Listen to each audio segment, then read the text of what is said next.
ऊस बिले तातडीने न दिल्यास आंदोलन, पाणी संघर्ष समितीचा इशारा. कारखान्याविरोधात सर्किट बेंचमध्ये दावा दाखल करणार.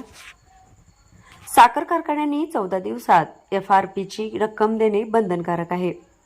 असे असतानाही कडेगाव, खानापूर व कराड तालुक्यातील काही कारखान्यांनी अद्याप ही FRPची रक्कम दिलेली नाही.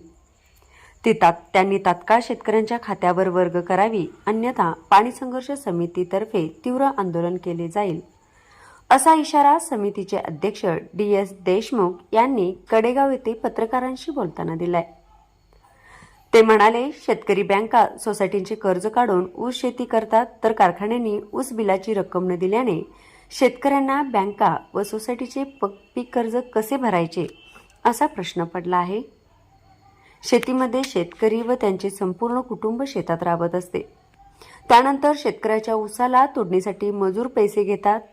त्यानंतर कारखाने काटा मारतात. तसेच साखर कारखाने उतार्याचीही चोरी करीत शेतकऱ्यांची लूट करीत आहेत. असे असताही भरीस भर म्हणून कडेगाव, खानापूर व कराड तालुक्यातील काही कारखान्यांनी अद्याप ही FRPची रक्कम दिलेली नाही. ती त्यांनी तात्काळ शेतकऱ्यांच्या खात्यावर वर्ग करावी, अन्यथा पाणी संघर्ष समितीच्या वतीने तीव्र आंदोलन केले जाईल. याबाबत जिल्हाधिकारी व साखर आयुक्त यांनाही निवेदन दिले असून त्यांच्या कार्यालयासमोर आंदोलन केले जाईल. तरीही बिले न दिल्यास संबंधित कारखान्यावरून कोल्हापूर येथील सर्किट बेंचमध्ये दावा दाखल करणार आहे, असे देशमुख यांनी सांगितले. यावेळी वसंत इनामदार यांनीही ऊसाची बिले न देणाऱ्या साखर कारखान्यांना तात्काळ देण्याची मागणी केली.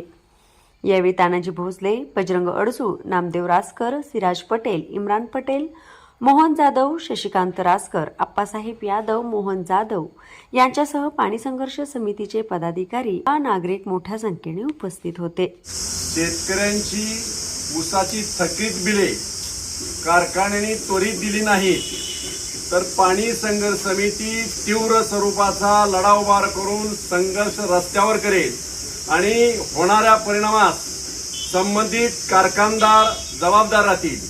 गेली 3 ते 3.5 महिने होऊन गेले तरी शेतकऱ्यांच्या ऊसाची बिले दिलेली नाहीत आणि शासन शेतकऱ्याच्या पाठीमागं भक्कम आहे सांगतंय, परंतु आज शेतकऱ्याला आत्महत्या करायची वेळ आलेली आहे, सावकाराकडून पैसे घेण्याची वेळ आलेली आहे आणि अशा परिस्थितीत साखर कारखानदार शेतकऱ्यांची पिळवणूक करत आहेत. ते त्वरित थांबवावे, अन्यथा आम्ही आंदोलन तीव्र स्वरूपाचे करणाऱ्यांची त्यांनी दखल घ्यावी, अशी त्यांना कळकळीची विनंती आहे. सुरू झाले आणखी ऊसासाठी अगदी परवापडी सुरू झाली की आम्हाला ऊस मिळायला पाहिजे म्हणून मोठ्या मोठ्या माता सगळ्या कारखान्यांनी मारल्या आणि सांगितलं की आम्ही, कुणी सांगितलं भाडेपट्टी घेणार नाही, कुणी सांगितलं आमचा काटा मोजून बघा, कुणी सांगितलं की 15 दिवसाच्या आत देणार. अशा पद्धतीनं सुरुवातीला कारखाने सुरू झाल्यानंतर हे कितीपर्यंत अगदी डिसेंबर जानेवारी अखेरपर्यंत काही कारखान्यांनी बिलं दिली आणि त्याच्यानंतर मात्र म्हणजे जसे जसे ऊस येतील तसे तसे कारखान्यांची बिलं मिळालेली नाहीत. ती का मिळालेली नाही आहे ह्याच्यासाठी म्हणून दर 10 दिवसानंतर ते हे द्यायला लागले, आश्वासन द्यायला लागले आणि पुन्हा येरे माझ्या मागल्यासारखीच कारखान्यांनी सुरुवात केलेली आहे. त्याच्यामध्ये ज्या शेतकऱ्यांचा ऊस गेलेला आहे परंतु त्याला आताच बापूंनी सांगितलं की त्याला पुन्हा मेहनत आणि मशागतच काय, परंतु त्याचं संपूर्ण वर्षाचं जे प्रपंचाचं गणित असतं, देणी असतात ती त्या कारखान्याच्या बिलावरच असतात, ऊस बिलावरच असतात. हे कारखान्याने लक्षात घ्यावं. आणखी जे काही ठरलेलं आहे त्या पद्धतीनं त्यांनी त्यांची शेतकऱ्यांची बिलं द्यावीत अशी आम्ही त्यांना विनंती करतो.